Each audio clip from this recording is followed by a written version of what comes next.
एक और अहम खबर अपने दर्शकों को बता दें। ट्रंप की टैरिफ और सीजफायर सीरीज पर विदेश मंत्री के दो टूक जयशंकर बहुत साफ बोल चुके हैं कि दुनिया में अब नहीं चलेगी कुछ खास देशों की दादागिरी। प्रगति और शांति के लिए जरूरी है सबकी भागीदारी। जिस वर्ल्ड ऑर्डर का जिक्र अभी प्रणय भी कर रहे थे, जिस वर्ल्ड ऑर्डर के बारे में हम जिक्र कर रहे थे, बहुत साफ कर दिया गया है विदेश मंत्री की तरफ से। उन्होंने साफ कर दिया है कि ट्रंप की टैरिफ और सीजफायर सीरीज पर विदेश मंत्री ने दो टूक जवाब दिया है कि दुनिया में अब कुछ खास देशों की दादागिरी नहीं चलने वाली।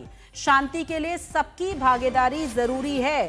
प्रणय, ये बहुत बड़ा बयान भारत की तरफ से दे दिया गया है। और मेरा सवाल फिर से वही कि जिस पर्सपेक्टिव से हम देख रहे हैं ना अमेरिका के बयानों को, भारत के लिए एक अलग तरह की नीति और भारत का रिएक्शन बहुत साफ साफ नजर आ रहा है, और पाकिस्तान के लिए अचानक से उमड़ता हुआ प्यार।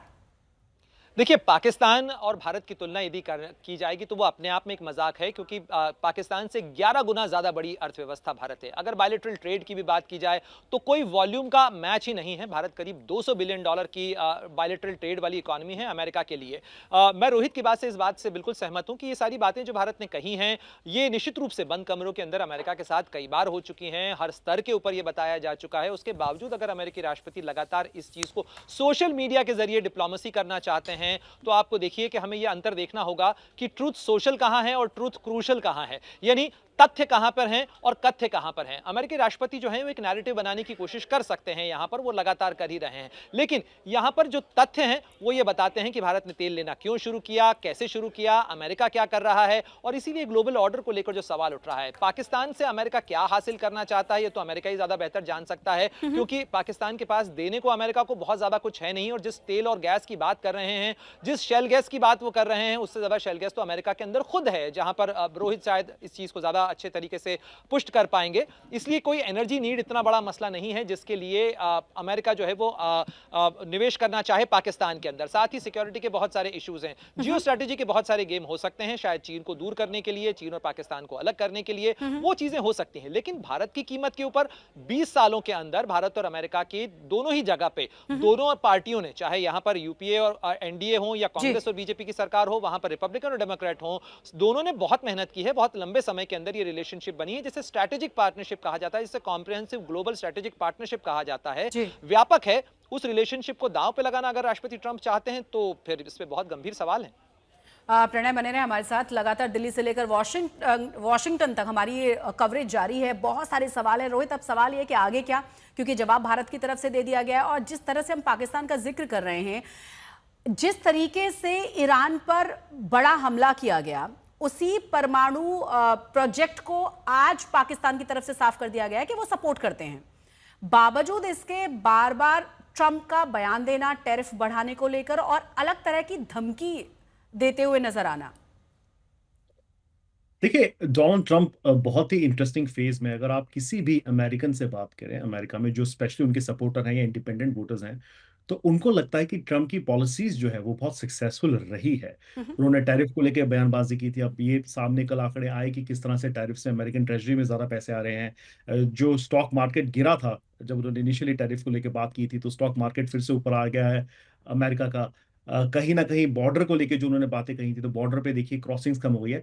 तो अगर आप डोनाल्ड ट्रंप के और अमेरिकन की बात करें तो आई थिंक वो बिल्कुल विश्वास रखते हैं इस बात में, उनके सपोर्टर्स में, कि वो जो कर रहे हैं सही कर रहे हैं।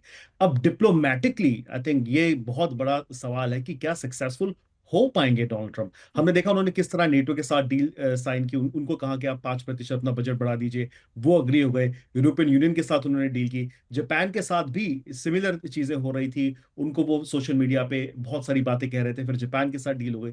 तो मुझे लगता है कहीं ना कहीं डोनाल्ड ट्रंप और उनका जो इनर सर्कल है, उनका ऐसा मानना है कि ये इस डिप्लोमेटिक तरीके से शायद वो इंडिया को कोर्स कर ले, इंडिया को फोर्स कर ले किसी डील के लिए, और यही हम देख रहे हैं। और उससे में मुझे लगता है ये बाकी की चीजें हैं वो जुड़ी हुई है। शायद जो पाकिस्तान के लिए आप कह रहे थे, एक्सट्रीम ये नयापन देखने को मिल रहा है उनकी फ्रेंडशिप में पाकिस्तान के साथ, और उनको पता है कौन कौन सी ऐसी चीजें हैं जो अगर वो करेंगे या करेंगे जिससे इंडिया को तकलीफ हो सकती है। तो मुझे लगता है ये प्रेशर टेक्निक जरूर है प्रेसिडेंट डोनाल्ड ट्रंप की। वो समझाने की कोशिश कर रहे हैं शायद कि भारत मान जाए उनकी बात को।